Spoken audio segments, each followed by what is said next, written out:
asalaamaaleykum maa ngi nuyu kilifa yi fi teew yëpp xam naa ne damay tënk kàddu yi ndax toogaay bi yàgg na ñee ngi toog ñee ngi taxaw borom kër yi war a dellu ci seen kër yi ñiy liggéey tamit war a dellu ci liggéey yi kilifa yi tam war a dellu ci seen soxla yi moo tax damay tënk kàddu yi rek rapidement ñu def waxtaan bu gàtt boo xam dama koy tënk dajale li nga xamante ni yëpp gis naa ko fi dégg naa ko fi ak yëg naa ko fi di tàmbalee samay kàddu ni ma koy defee toujours muy sant sunu borom subhanahu wa taala moom mi ñu may fekke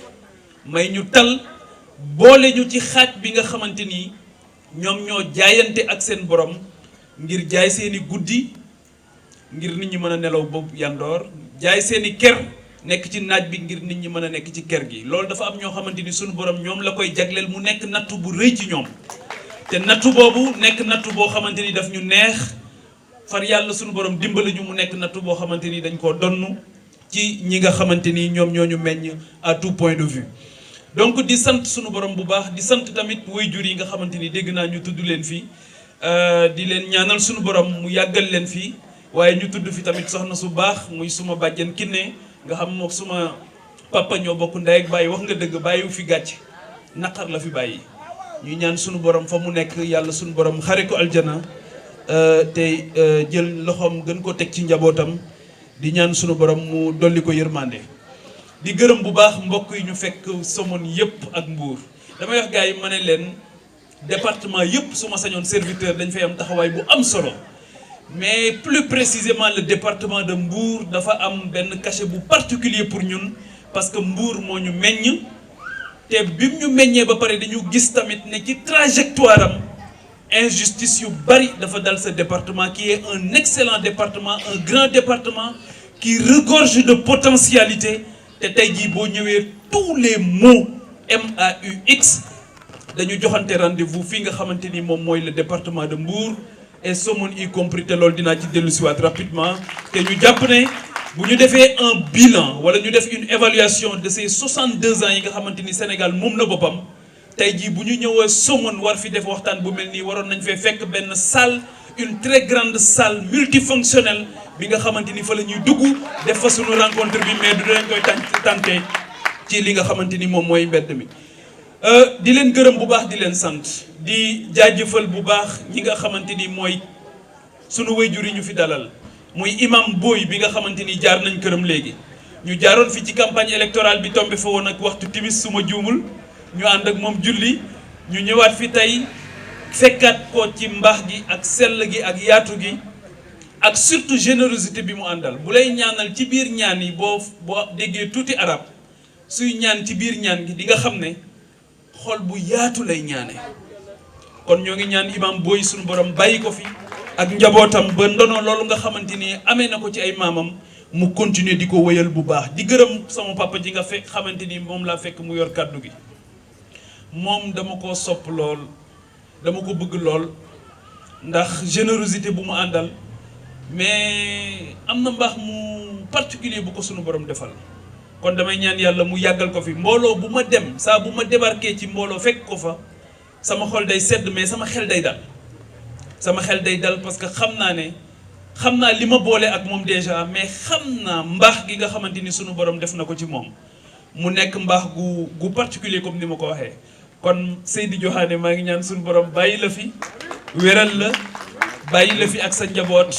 ba li nga nësër ci ñoom yépp sunu borom def ci lu kawe njortam di gërëm les notabilités yi nga xamante ni ñoom laa fi fekk yépp d'habitude bu ñuy waxee notable lekk au Sénégal sunu xel yépp day dem ci ku mag wala ku màgget waaye notabilité Xaasim mii ci la bokk Abdou Diouf bi ma dégg léegi Pape Abdou Diouf ci la bokk ay xale lañ mais ay notable lañ parce que ñoom man dama am faiblesse pour ñëpp ñi nga xamante ni dañu fàtte seen bopp di góorgóorlu pour seen communauté dama leen a bëgg ba dama am faiblesse ñoom ak fu ñu mën a bokk donc loolu moo tax Ibra Diouf Cheikh Ibrahim dama la koy gërëm bu baax gërëm boo xam am na fu mu tàmbalee mais amul fu mu yem parce que moom comprendre na bu baax message bi ma am man message bi ma am mooy le commun vouloir de vivre ensemble bii nga xamante ni moom lañ ñu bàyyil muy une nation muy un état képp ku may dimbali man Pape Djibril Fall doo ma dimbali ci division waaye danga may dimbali ci boole nit ñi nga xamante ni donte bokkuñu xalaat bokkuñu gis-gis waaye nañuy bokk di daje di toog di waxtaan. donc loolu moo tax Ibrahima tu as compris mon message damay wax ne fu ma mën di déplacé wu ku ma bëgg a dimbali bu dee ci mën nga bokk fu ma mën di dem bu ma fay dem na nga dajale képp ku bokk ak man ku bokkul ak man ku wuteeg man xalaat même boo remarqué ci dëkk bi sax koo xamante ni saa boo ko rombee mu saaga ma ngir yàlla su may ñëw fexeel mu ñëw ñu fekkee jotaay boobu ñu toog waxtaan.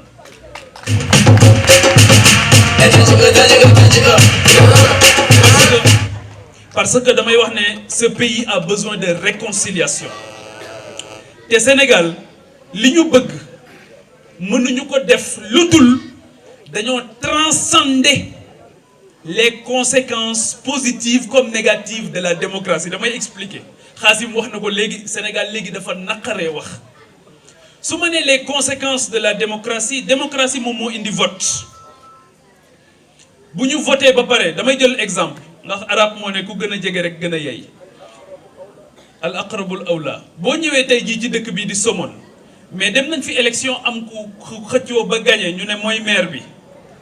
kooku su gagné responsabilité bi gën a mag mooy bu ñu génnee ci élection yi ci suba ga na fexe de convaincre ñi ko woteelul ne leen yéen sax xëy na da ngeen seen xel a dalul woon ci man rek moo tax voteelu leen ma waaye bañu leen ma donc dinaa leen jéem a associé ci liggéey bi mais bu dee da ngaa gagné ba pare imaginez nga dem élection nga gagné ak 50%. Mais tu ne peux pas gouverner avec 50%. Tu ne peux pas gouverner avec la moitié de ta communauté ou la moitié de ton pays ou de ton village ou bien de ta commune. C'est pas possible. Donc, si nous avons une démocratie, il faut am les plaies de la démocratie. Démocratie, ça, si nous avons un vote, il faut am lu melni fracture lu am. Lu melni yakku-yakku lu am. Waye bu élection bi jallé rek da nga wara liggéey ngir ñoñu nga xamanteni voté luñ la nga fexe la leen wuuteeloon ngeen fexe ko defaraat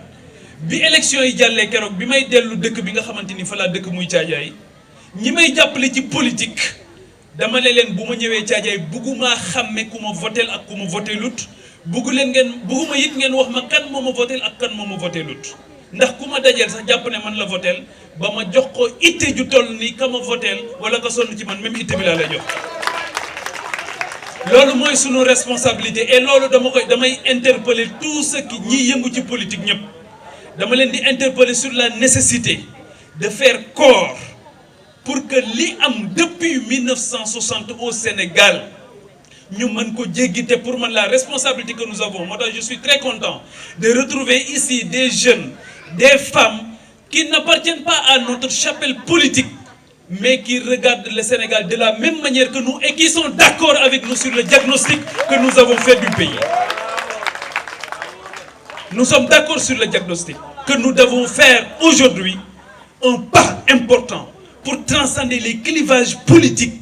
Parce que dès que nous au Sénégal, nous avons battu, nous utilisé des confrontations politiques.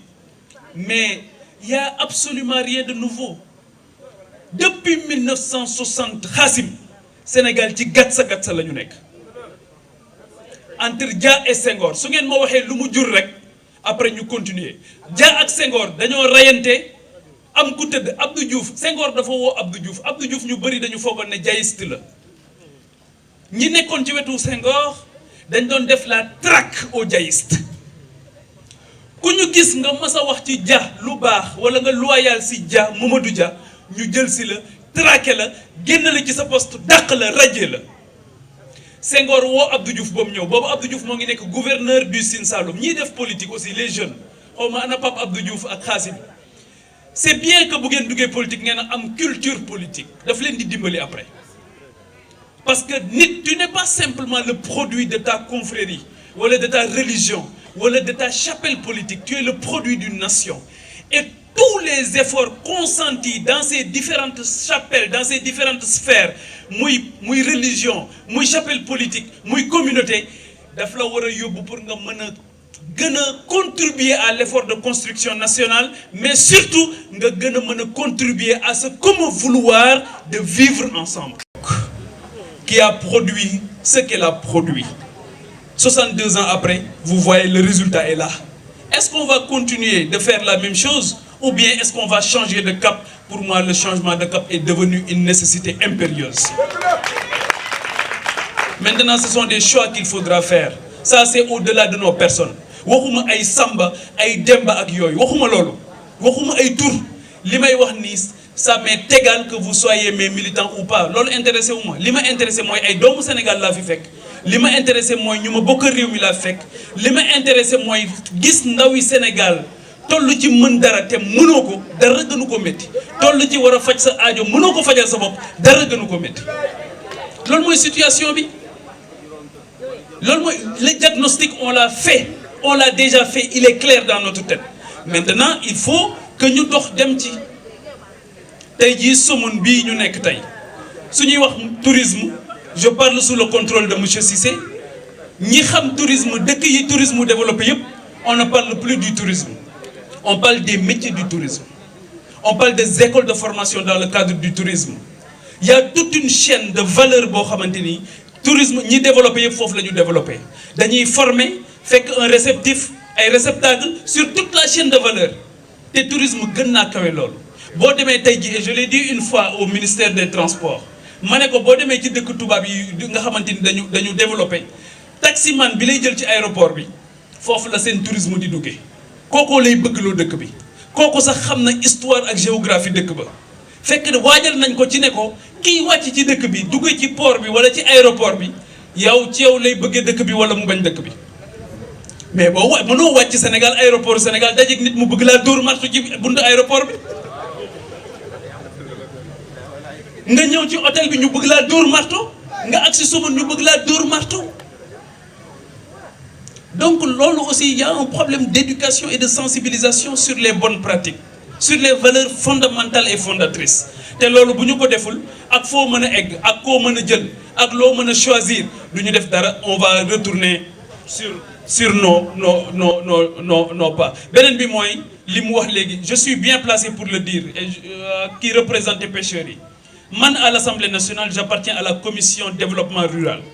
Développement rural mooy commission bi nga xamante ni mooy jël en charge le secteur primaire muy pêche élevage agriculture ak hydraulique rurale. Donc toutes ces problématiques-là, on en a débattu en commission, comme on en a débattu en plénière. Le diagnostic, il est clair. Il manque une volonté politique. Il manque une volonté politique. Amul réew mu développer ludul secteur primaire dafa développer. Sénégal rek la gis ñu bëgg développer, bëgg tepp secteur yi nga xamanteni mom moy les secteurs stratégiques, bëgg dem ci secteur tertiaire, c'est pas possible. Le secteur primaire comme le secteur secondaire dañu nek ay secteurs yo xamanteni secteur stratégique la. Secteur primaire bi moy mbay mi réew bu développer Assane II daf doon wax ne xawma développement lima xam moy wa Maroc nañ lek ba sour nan ba mandi. Té li ngay lek ba sour diko nan ba mandi ya koy bay. Donc tay ji bo démé barki dem ba ma ngi won côté Thiaytou à 4 km de Thiaytou moy le village natal de Cheikh Anta Diop. Dëkk bu tuddu Mbalène. Mais àll boobu yëpp maa ngi dégg léegi le jeune entrepreneur di wax ne Somone dañoo sonn ak yooyu mais Somone sant na yàlla par rapport ak foofu ma demoon ci manifestation kii bu ma demoon benn benn cant bu fa amoon la mais ils étaient obligés ñu def la cérémonie officielle à 16h parce que courant amu fa 62 ans après dëkk boobu courant amu fa dëkk boobu amul tali bu fa dem dëkk boobu boo fa yóbbu oto bii ñu fa yóbboon keroog ak li muy kawe keroog bi ñu fa demee dañu ngiroo te waa dëkk ba amuñu luñ jënde oto léegi imaginer ku fa nekk tawat war fa jóge war fa fekk mais tu as 1000 chances nga faatu mais loolu mooy le diagnostic qui a été fait nous avons une conscience par rapport à ça loolu moo ñu dugal politique leneen dugaluñu politique am nañu xel mi macha allah am nañu pexe yi bu doon lijjanti suñu bopp moo tax kon duñ dugg politique de. Man ak Mamadou Dieng ak ñom Assane Sarr ñi dañ daan def bu week-end jotee ñu joxante rendez-vous ici à Saly daal di dem ci restaurant bu baax dem fofu tok jël suñu jeun lekk ba sour naan daal di jël suñu boisson daal di naan daal di delluwaat fi nga xamante ni moom mooy suñuy kër tëddi mais ñun ñoo xool ba ci yàgg ne ñun ëpp war nañoo ëppale suñu bopp loolu suñu neexoon mënoon nañ ko continuer am na ñu toog seen kër di ñu critiquer te ñoom ci loolu lañ nekk ba tey dara Sénégal jaralu leen dara du ñu yëkkati seen tànk benn yoon mais ñoom ce sont les champions de la critique mais defoo mënoo tere nit ñi def jéemoo mënoo tere nit ñi jéem mais sëñ Cheikh Mbacke Gaye defaat ma daf doon wax lu am solo daf doon wax ne nit ñi mënoo leen a teree wax lu ñu xamut waaye buñ la teree def lu ñu mënut ñoom duñ la teree wax mënoo leen a teree wax lu ñu xamut waaye buñ la teree wax def lu ñu mënut c'est facile de critiquer nekk autour du thé toog jàpp sa njàmbur lu la neex nga jël ko teg ko ci deru gor yi te dara du ci dëgg loolu tamit la jeunesse nous n'avons kii Xaasim amuñu droit boobu ñun on n'a pas le droit et léegi sos yomb na ci Sénégal waxal nit lu dul dëgg yomb na ci Sénégal surtout boo décidé def politique man kër soxna May bu Sëriñ Fàllu Mbàkke laa nekk di reer guddi tam xarit am ku ma woo ne ma am na ku ko wax léegi ne maa ngi dugg kër Macky Sall Mermoz ma ne ko waaw man xanaa man damaa mën a nekk ñaari jëmm kon man maa ngi reer Touba ñu ne maa ngi dugg Mermoz ci kër Macky Sall il mente da ngay gis ñoo xamante ni sax dañuy tudde seen bopp nitu diine toog ci télé bi télé boo tijji fekk leen fa site internet boo tijji fekk leen ko ils font le tour de toutes les télévisions de tous les sites internet mais doo leen dem laaj leen ñoom lan mooy seen liggéey c'est quoi leur job à part wax ci nit ñi loolu mooy seen liggéey ñoom Sénégal boobu ñu bëgg mënuñ ñu koo tabax ci loolu c'est pas possible donc suñu bëggee mbay mi dox suñu bëggee napp gi dox suñu bëggee tourisme bi dox suñu bëggee chômage bi dañ fi il faut qu'on arrête c'est une certaine façon de voir le monde de voir le Sénégal de voir la politique donc loolu ça me paraît important donc di leen gërëm di leen sant di wax ne par rapport ak kilifa yi fi ñëw yëpp maa ngi leen di gërëmaat di leen sant di wax ne li ñu dugaloon ci politique loolu la Assemblée nationale ñoo ngi fa nekk bu ñu léegi sànq damay waxtaan ak suma ancien professeur d'histoire et de géographie avant may jóge Dakar ma ne ko su ma wóoroon benn jour ne du ma mën a def liggéeyu député Assemblée nationale maa ngi lay waatal ci yàlla ne du ma fa dem parce que nit day xam boppam xam nga sàqamite sexoo mooy nax sa bopp man du ma jël sama responsabilité ne damay dem Assemblée nationale te mu wóor ma ne awma capacité évaluer les politiques publiques awma liberté pour mën a contrôler l'élection néew na député bu ngeen gis Assemblée nationale est-ce que mas ngeen maa dégg ma yëg Assemblée nationale ci tribune bi di défendre Massamba wala Mademba askan bi rek laay waxal askan bi rek ñoo ma yilif ci politique awma beneen kilifa ci politique que ça soit clair et net bi may dem Assemblée nationale di jël statut bi may jël sama responsabilité di bokk ci kujje politique u Sénégal boobu sama risque et péril laa jëloon j'avais pris mes risques bi ma demee Assemblée nationale ma ne pour ma bañ a nekk ci ay jeu d'appareil wala pour ma bañ a nekk ci ay combat politicienne damay préférer nekk statut de non inscrit am na ci beneen politique bu mag benn politicien ci biir Sénégal bu tudd Ousmane Sonko en 2017 bi mu nekkee député dem Assemblée nationale non inscrit la nekkoon non inscrit boobu mu nekkoon wala demeewul noonu Xaasim loolu la woon de loolu mu nekkoon dem moom laa nekk tey donc non inscrit mooy tax doo lijjanti Samba doo lijjanti Demba askan bi rek moom mooy nekk ci sa kanam ci sa collimateur man nag loolu laa décidé am ñu ne ma doo ko fi defee ma ne leen waaw yéen moom day doy waar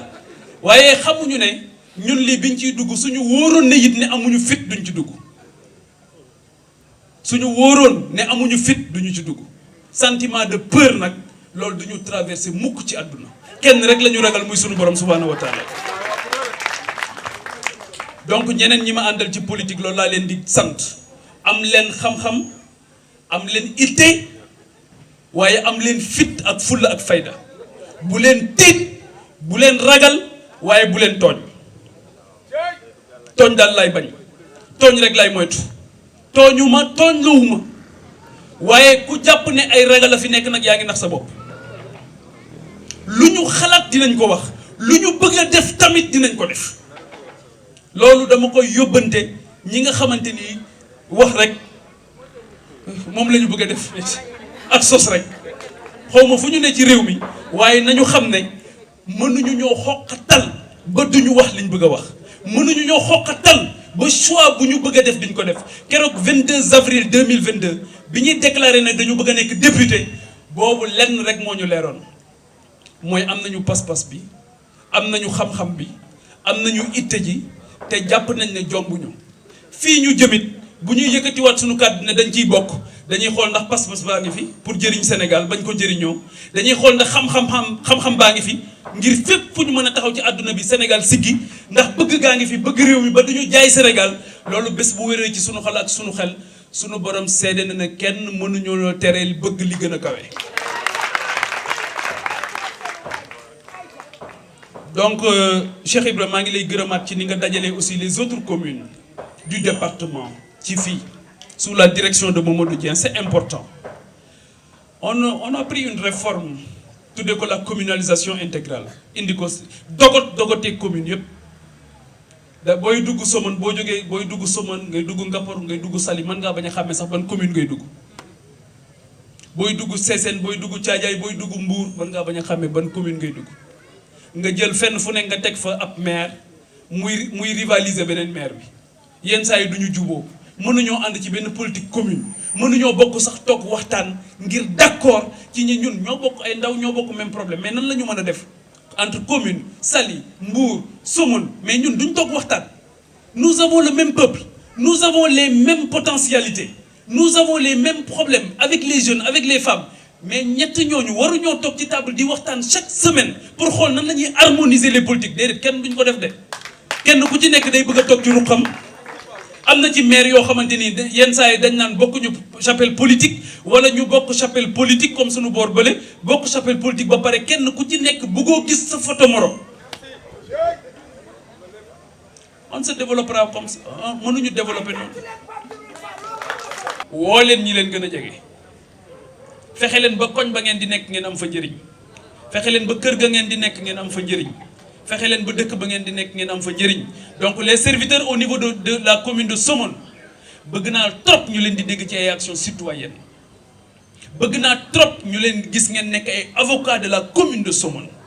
fépp fu waa Somone amee bànneex nañ leen gis waaye fépp fu seen bët xonqee nañ leen gis ngeen taxaw ci seen wet man loolu rek laa leen santuma leen leneen. donc prenez énormément d'initiatives jéem leen rek.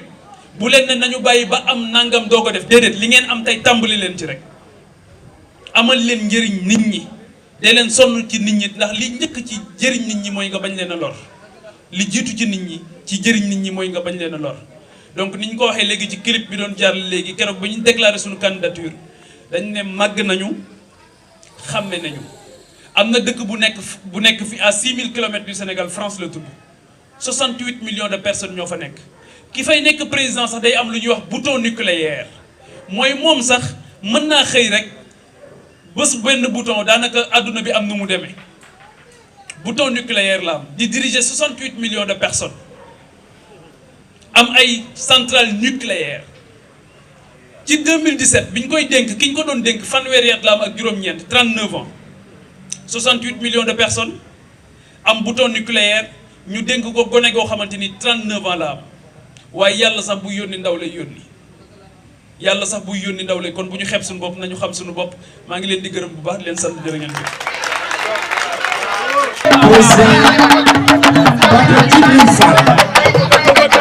voilà ñu naan rek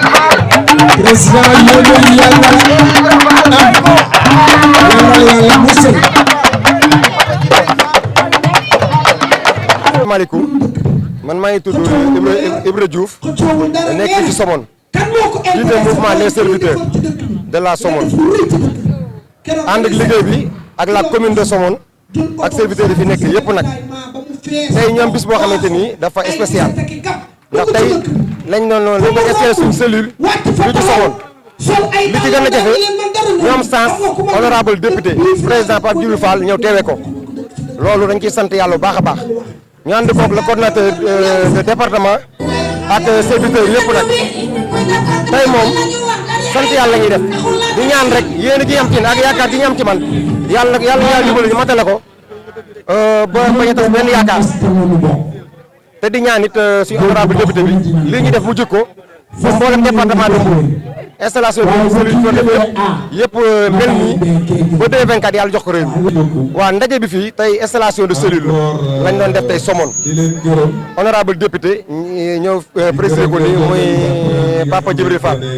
ànd ak le coordinateur département ak waa département bépp ñu ñëw na installé suñu cellule pour dëggal ne Somone am na cellule am na représentant les serviteurs ñoo xam ne fi doon nii moom toog jeex na ndax li ñu bëgg koo bëgg da ngay bàyyi say nalaw bàyyi say yitte ngir Sénégal te dañoo jëm ci loo xamante ni ay weer rek a ci des muy élection 2024 te am nañ yaakaar ci honorable président Pape Djibril Fall yàlla jox ko réew mi ba jafe-jafe yi nekk ci réew mi ñu mën a tàggoog moom di ñaan yàlla yaakaar bi yàlla bu mu tas. cellule bi ñëpp a ngi fi cellule bi moom ñëpp a ngi fi cellule bi dafay am président naam au début amuñu woon vice président mais bi ñu waxtaanee ak le coordinateur département mu nangul ñu ne man ngeen am vice président mais les serviteurs ni ñuy defee seen statut le président doo am vice président mais ci nangu ñu nangul ñun waa Somone moo tax ñu am vice président. président mi ngi fi vice président mi ngi fi responsable des femmes mi ngi fi responsable des jeunes mi ngi fi le chef trésorier mi ngi fi son adjoint mi ngi fi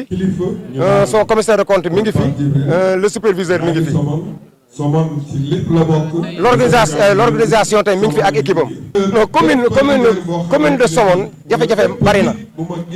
benn bi lii ñu jàkkaarloo muy tali bi commune bu toll nii commune boo xam ne zone touristique la. lu bari fii jaar li fi nekk hôtel bari na kilifa rek dina fi jaar tali bi tey booy ñëw lu ne nga rek ñu dugg fi booy wut tali bu bon bu dugg Somone rek moom boo doo gis tali bu ko gën a bon yàlla bu la fekk net fekk nag bu net jotee moom pour nga jàll oto yi ba dañuy pan bu la fekk net fekkee boo daan fay 500 dem Mbour di nga fay 1000 francs oto yi rond-point nga pour la ñëw duñ dugg problème bi dëgg mooy tali bi mooy suñu problème tam nañ ci yaakaar avec le coordinateur Mamadou Dieng ndax yàlla dogal na ci loolu lay liggéey te ki nga xam ne mooy kilifaam de Bartal moom moo gagné marché bi kon ñoo ngi ko ci woo nu mu gën a gaaw mu defar ñu tali bi jafe-jafe yi bari na jafe-jafe am nañ jafe-jafe stade Somone mi ngi ni stade bi amul pelouse amul dara tribune la ñu naxee def ko fa ba tey mënta àgg yàgg na stade Somone baaxul stade bu yi nekk yëpp gën ci département bi te sama war naa weesu am stade bu gën bii beneen bi ci topp stade Somone bari na fi loo xamante ni luñ fa Somone amul garage gaaru ceer amul Somone foo gis oto taxaw fa rek dañ ko abal kër jàmbur la mu ñu wéeru fa rek bis nga ñëw bu kër ga bu njëlee kër ga ñooñu dañuy dem taxaw feneen rek te man gis naa ne commune dafa war a am gaaru ceer ndax loolu moo koy développé beneen bi ci topp poste de santé baa ngi ni Somone boo xoolee population Somone ak li fi nekk lépp waxuma la sa poste santé dañoo war a am hôpital dañ ko war a am ndaxte santé mooy lépp Somone amuñu dentiste maanaam hôpital bi amul dentiste yaa ngi dégg bari na loo xam ne hôpital bi amu ko ay bët moom waxuma waxee bët moom kon loolu pour ñu mën ko am fa ñu am hôpital beneen bi topp pêche baa ngi ni suñu ginnaaw guerre de pêche bi dañoo jooy bay bëgg a dee amatuñ dara dañuy jël seen gaal di ko tëmb duñ ko fekk dara waxuma dara sax rek dañ leen yemale sax fi ñu war a jaar te loolu état bu Sénégal teg na ci bëtam di ko gis muy jaay doole goo xamante ni lu mën a denc ci réew mi la beneen bi topp Somone naam am nañ marché waaye marché bi ñëpp xam ne ñëpp mënu xaj ñu fa war nañoo am espace bu gën espace bi def ko marché boo xamante ni fu waaye maanaam loo soxla di ko fekk Je vous salue tous, bienvenue à cette cérémonie. Je suis le superviseur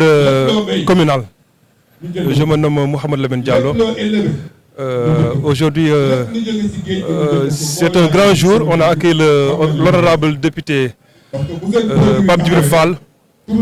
qui devra se présenter pour les élections prochaines, pour être élu à la présidence. L'objet de notre mobilisation, dans un premier temps, il est venu comme député pour connaître, les problèmes des Somonois en quelque sorte, pour essayer d'établir ça à l'Assemblée nationale. Pour cela, il profite à cette occasion pour faire des constats en quelque sorte de ce qui se passe dans cette localité, particulièrement à Mbour, parce que tout dernièrement, on a été à Mbour, à Sessène, à Sandiara, quelque chose comme ça. Donc, on a réuni presque toutes les difficultés pour essayer de résoudre les problèmes qui concernent cette localité. Voilà, ce qui dit que on profite à cette occasion pour en parler aux populations,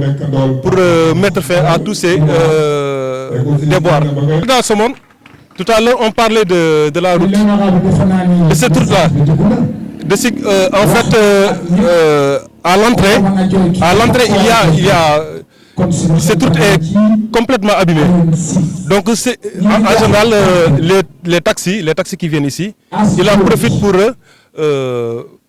augmenter les tarifs, quelque chose comme ça. Donc, on peut dire que les populations, il y a des gens qui peuvent le faire, et il y a des gens qui ne sont pas à ce niveau. Donc, il y a aussi le problème du tourisme. Voilà, en quelque sorte, le problème du tourisme, il y a tellement de difficultés dans le tourisme. Parce que ce n'est pas bien organisé et il y a trop de manquements. Et vous voyez, les plages, ils sont pas bien nettoyées, c'est tout sale. Et vraiment, on n'a pas envie de les fréquenter. Donc tous ces problèmes-là qui regroupent, donc en commençant par la plage, quelque chose comme ça, vraiment on est sur le point de vue. Qui enseigne, en quelque sorte, en écoutant ces discours, c'est quelqu'un qui enseigne. Donc, je profite à cette occasion pour demander aux enfants de bien l'écouter, vu la situation d'aujourd'hui. Parce que le problème d'aujourd'hui, c'est qu'un enfant, pour le faire initier, il ne faut pas lui demander de faire quelque chose, mais de comprendre ce qu'il doit faire. C'est l'essentiel des choses. Et voilà, tout dernièrement, on a vu des enfants qui cassent certaines localités de la place,